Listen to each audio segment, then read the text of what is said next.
show through in recruiting, at least the past few months? Yeah, it's almost like adding teacher assistants to a classroom, right? You cut down the ratio of professor to student ratio, and so you can affect people more and get closer to people. So, in regards to recruiting, I may recruit a guy from Pittsburgh, and I may be the main recruiter, but now I have 2, 3, or 4, or maybe even 5 more people with me that are involved in that recruitment that may help with the mom or the dad or the uncle or the coach or whoever the champions of that kid's life are. So, it's been a tremendous help.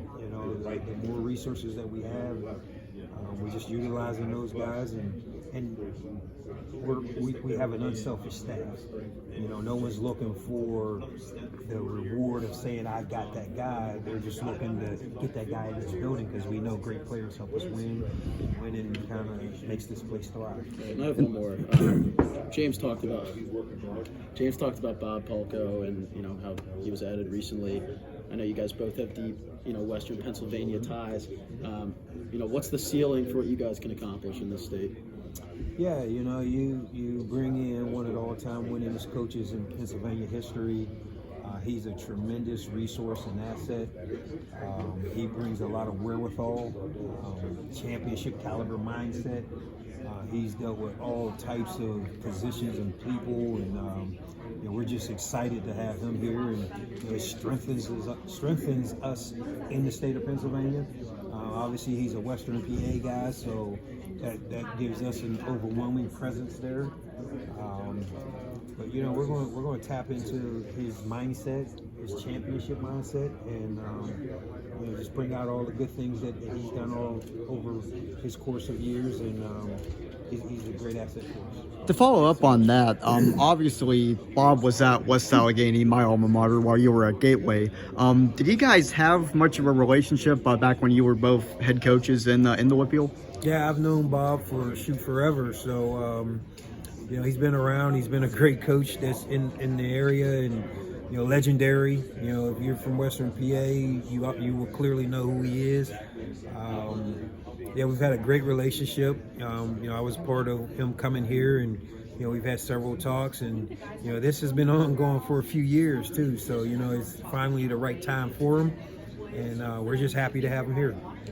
Years ago, you and Andy are probably in a small core group who started this going into season 10. Yeah, very, very small. What was 2014 like in terms of recruiting? And how different is it now? Yeah, it's completely. Outside too, but inside. Yeah, it's completely different. I mean, clearly you talk about transfer portal and NIL, which is like new and hot. Back then, you didn't have any of that. Back then, we were battling the world of sanctions, and the cloud that was over the program's head at that point, and we were short on scholarships. So, we were in a completely different world. We overcome a lot, and the biggest thing that we've always maintained was positive attitude, which is our first core value. And just hard work. We just work, and we keep striving to do better. We're not a perfect program, but we're working to become perfect. Did you think about national recruiting back then? Yeah, we recruited all over the place because the majority of the staff came from the South, Vanderbilt.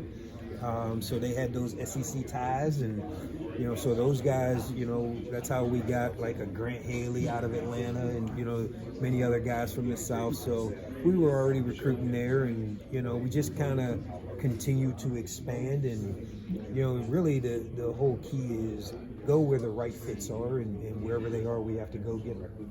Going back to when Dion was a player, because he was there in 2014 when you came, what are your memories of him, and when did you, realize that coaching was something that he was going to get into? Yeah, so Dion was a great player for us. He was a great student of the game. We knew that. He picked up, all the weekly adjustments really, really quickly. as far as him getting into the coaching, he went through his playing career and chasing the NFL dream and all those things that he lived, and then he went back to Philly and became a high school coach, and we've always kind of stayed in touch, and then once I took over Philadelphia recruiting area, opportunities started to open, and one thing led to another, and one of the things that Coach is big on is really taking care of our own. And Dion being one of ours, and brought him back as a grad assistant, and he did such a tremendous job on the field, off the field, recruiting. It was a no-brainer choice when it was time to hire the D-line coach when Coach Scott left. And how would you say his first spring as D-line coach went, and what have you, Manny, and the other defensive coaches kind of done to help him along, because this is obviously a new thing for him? So he's been great. Dion is very personable. Dion is a great teacher. He's great with his guys. He's a great motivator. He's a great recruiter. The things that we helped him, little things like travel. When we get out on the road in April, May, just organizing your schedule, being efficient on the road, just don't do a star in the city chasing guys. Do the circle so it's more efficient. You can hit more guys. Little things like that. He's been a fast learner. One of the things he's done this spring is, Dion's in this office at 6:30 in the morning. He's the first one in the building, him and Coach Franklin, and he's just trying to be a sponge to learn as much as he can. And he's a quick learner. And he's a willing learner, which is big. So he's been awesome. We're super excited about him. He's a great guy. Terry, how far back